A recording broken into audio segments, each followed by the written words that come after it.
Banyuwangi, sebuah wilayah di ujung paling timur Pulau Jawa yang sering dijuluki sebagai The Sunrise of Java, menyimpan sebuah narasi kelam yang jauh lebih pekat daripada kabur belerang di Kawah Ijen. Di balik keindahan alamnya yang memukau dan kekayaan budaya suku Osing yang eksotis, terdapat sebuah memori kolektif yang mencekam, sebuah trauma yang terukir dalam sejarah modern Indonesia sebagai tragedi kemanusiaan yang tak kunjung menemui titik terang. Suasana di pedesaan Banyuwangi, terutama saat malam mulai merayap jatuh, seringkali menyisakan kesunyian yang tidak wajar, seolah-olah angin yang berhembus dari arah alas Purwo membawa bisikan-bisikan dari masa lalu yang belum terselesaikan. Julukan Kota Santet bukanlah sekadar label sembarang, melainkan sebuah stigma yang lahir dari rahim ketakutan massal dan kekerasan sistematis yang mencapai puncaknya pada tahun 1998. Pernahkah Anda membayangkan sebuah kota di mana kecurigaan menjadi hukum tertinggi, di mana tetangga saling mengawasi, dan di mana kegelapan malam menjadi panggung bagi sosok-sosok misterius yang datang untuk mencabut nyawa tanpa peringatan? Inilah gerbang menuju investigasi sejarah kita, membedah bagaimana sebuah tanah yang diberkati matahari pertama di Jawa bisa berubah menjadi ladang pembantaian yang didorong oleh mitos, politik, dan dendam purba yang bangkit kembali. Kesunyian di sini adalah sebuah peringatan, sebuah lapisan tipis yang menutupi luka yang masih menganga, menunggu untuk dikisahkan kembali, agar dunia tidak melupakan apa yang terjadi ketika logika sejarah kalah oleh kegelapan psikologis manusia. Sejarah Banyuwangi adalah sejarah tentang ketahanan, namun juga tentang bagaimana kekuatan supranatural seringkali menjadi kambing hitam bagi ambisi-ambisi yang jauh lebih duniawi dan mematikan di balik layar kekuasaan. Akar dari kegelapan ini dapat ditelusuri jauh ke belakang, melampaui era modern, menuju masa kejayaan dan keruntuhan Kerajaan Blambangan, kerajaan Hindu terakhir di Tanah Jawa yang berdiri teguh melawan ekspansi Mataram dan VOC. Blambangan bukan sekadar entitas politik, melainkan benteng pertahanan spiritual di mana ilmu-ilmu kanuragan dan kebatinan berkembang pesat sebagai alat proteksi diri terhadap penjajah yang haus akan rempah dan tanah. Peristiwa Puputan Bayu pada tahun 1771, sebuah pertempuran heroik sekaligus tragis di mana ribuan rakyat Blambangan memilih mati daripada tunduk pada kolonial Belanda, telah membasahi tanah ini dengan darah yang begitu banyak, hingga konon mengubah esensi mistis wilayah tersebut. Dalam perspektif okultisme Nusantara, darah yang tumpah dalam skala masif tanpa ritual penyucian yang tepat dapat menciptakan residu energi yang menarik entitas-entitas gelap, menjadikan Banyuwangi sebagai titik pusat kekuatan spiritual yang sangat kuat, namun juga sangat labil. Seiring berjalannya waktu, ilmu-ilmu pertahanan diri yang diwariskan oleh leluhur suku Osing mulai mengalami pergeseran persepsi di mata masyarakat luar. Apa yang dulunya dianggap sebagai kearifan lokal untuk bertahan hidup, perlahan-lahan mulai dilabeli sebagai ilmu hitam atau santet. Stigma ini diperkuat oleh letak geografisnya yang terisolasi oleh hutan-hutan angker seperti Alas Purwo dan Meru Betiri, menciptakan sebuah ekosistem di mana mitos tentang dukun santet bisa tumbuh subur dan menjadi bagian dari identitas sosial yang berbahaya. Ketakutan akan santet di Banyuwangi bukanlah sekadar tahayul, melainkan sebuah realitas sosiologis yang tertanam dalam struktur kesadaran masyarakat, sebuah bom waktu yang hanya menunggu pemicu yang tepat untuk meledak dan menghancurkan tatanan sosial yang telah dibangun selama berabad-abad. Eskalasi teror yang sesungguhnya mulai menampakkan wajahnya pada awal tahun 1998, sebuah periode di mana Indonesia sedang berada di ambang keruntuhan rezim Orde Baru yang telah berkuasa selama 32 tahun. Di tengah kekacauan ekonomi dan gejolak politik di Jakarta, sebuah instruksi administratif yang tampak biasa namun memiliki konsekuensi mematikan dikeluarkan oleh Bupati Banyuwangi saat itu, Purnomo Sidik.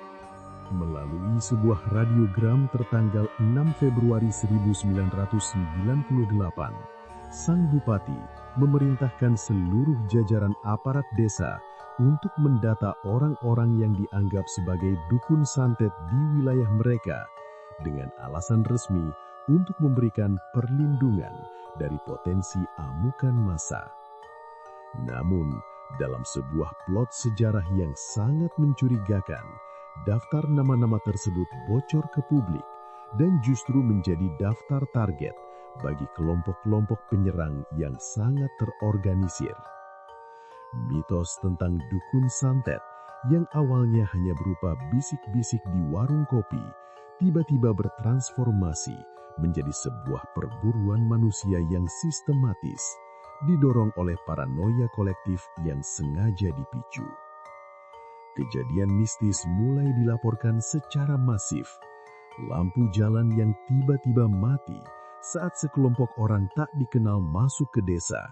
Suara derap langkah kaki yang serempak namun tak terlihat wujudnya. Hingga kemunculan sosok-sosok yang disebut sebagai ninja. Para ninja ini digambarkan mengenakan pakaian serba hitam, bergerak dengan kecepatan yang tidak masuk akal, dan memiliki kemampuan untuk menghilang di balik bayangan pohon kelapa. Apakah mereka benar-benar manusia yang terlatih secara militer, ataukah mereka adalah manifestasi dari ketakutan purba yang materialisasi dalam bentuk fisik? Pertanyaan ini menghantui setiap sudut Banyuwangi saat itu, menciptakan atmosfer di mana batas antara realitas fisik dan teror metafisik menjadi sangat kabur, memicu eskalasi kekerasan yang tidak pernah terbayangkan sebelumnya dalam sejarah perdamaian warga lokal. Tragedi ini mencapai titik nadirnya ketika pembantaian tersebut mulai meluas dan targetnya tidak lagi terbatas pada mereka yang dituduh sebagai dukun santet, melainkan merembet ke tokoh-tokoh agama, guru ngaji, dan kiai-kiai Nahdlatul Ulama NU. Salah satu kesaksian yang paling memilukan adalah tentang penyerangan di desa-desa terpencil di mana warga menemukan rumah-rumah mereka telah ditandai dengan tanda silang X putih, sebuah kode kematian yang menandakan bahwa penghuninya akan dieksekusi malam itu juga. Para korban seringkali ditarik paksa dari tempat tidur mereka di hadapan anak dan istri, lalu disiksa dengan cara yang sangat brutal di tengah jalan desa. Ada yang digantung di tiang listrik, dibakar hidup-hidup, hingga dipancung dengan senjata tajam yang seolah-olah tidak mempan oleh ilmu kebal apapun. Fenomena yang paling ganjil dalam kronologi ini adalah kemunculan ratusan orang gila atau gelandangan di berbagai sudut kota yang secara misterius memiliki kemampuan untuk berkomunikasi menggunakan walkie-talkie atau menunjukkan perilaku yang sangat terlatih saat ditangkap oleh warga. Di satu sisi, masyarakat dihadapkan pada ancaman fisik dari para ninja, namun di sisi lain, mereka juga dihantui oleh teror psikologis bahwa siapapun bisa menjadi korban berikutnya hanya berdasarkan fitnah atau kecurigaan tanpa bukti. Investigasi dari Komnas HAM kemudian mengungkapkan bahwa jumlah korban tewas mencapai ratusan jiwa dengan luka-luka yang menunjukkan pola serangan yang profesional dan terencana, bukan sekadar amukan massa spontan. Salah satu kejadian ikonik yang sering diceritakan kembali adalah bagaimana seorang kiai yang dikenal memiliki karomah tinggi tetap tidak mampu menghindari serangan para ninja yang muncul seolah-olah menembus dinding rumahnya, menyisakan misteri apakah para penyerang ini menggunakan teknologi militer tingkat tinggi ataukah mereka memang dibekali dengan ilmu hitam yang lebih kuat dari korbannya. Kekerasan ini tidak hanya menghancurkan nyawa, tetapi juga menghancurkan rasa saling percaya di antara masyarakat Osing, meninggalkan trauma turun-temurun yang membuat banyak keluarga korban hingga kini memilih untuk bungkam 1000 bahasa. Kesimpulan dari sejarah kelam ini membawa kita pada sebuah teori yang menggabungkan antara konspirasi politik dan sisa-sisa energi mistis yang tak pernah padam di bumi Belambangan. Banyak peneliti dan pengamat sejarah percaya bahwa tragedi Banyulangi 1998 adalah sebuah operasi naga hijau, sebuah rekayasa sosial yang dirancang oleh elemen-elemen tertentu di pusat kekuasaan untuk mengalihkan perhatian publik dari krisis nasional atau untuk menciptakan ketidakstabilan di basis massa religius tertentu. Namun, mengapa teror ini begitu efektif di Banyuwangi? Jawabannya terletak pada simbiosis antara gejolak politik dan fondasi mitos lokal yang sudah ada. Para arsitek kekerasan ini memanfaatkan ketakutan tradisional masyarakat terhadap santet sebagai wadah untuk menyalurkan agresi yang terkontrol. Teror ini seolah tidak pernah benar-benar berakhir karena ia telah bertransformasi menjadi sebuah hantu sosial yang menetap di bawah sadar kolektif masyarakat Jawa Timur. Meskipun kesimpulan dari sejarah kelam ini membawa kita pada sebuah teori yang menggabungkan antara konspirasi politik dan sisa-sisa energi mistis yang tak pernah padam di bumi Belambangan. Banyak peneliti dan pengamat sejarah percaya bahwa tragedi Banyulangi 1998 adalah sebuah operasi naga hijau, sebuah rekayasa sosial yang dirancang oleh elemen-elemen tertentu di pusat kekuasaan untuk mengalihkan perhatian publik dari krisis nasional atau untuk menciptakan ketidakstabilan di basis massa religius tertentu. Namun, mengapa teror ini begitu efektif di Banyuwangi?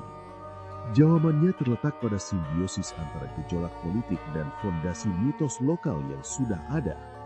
Para arsitek kekerasan ini memanfaatkan ketakutan tradisional masyarakat terhadap santet sebagai wadah untuk menyalurkan agresi yang terkontrol.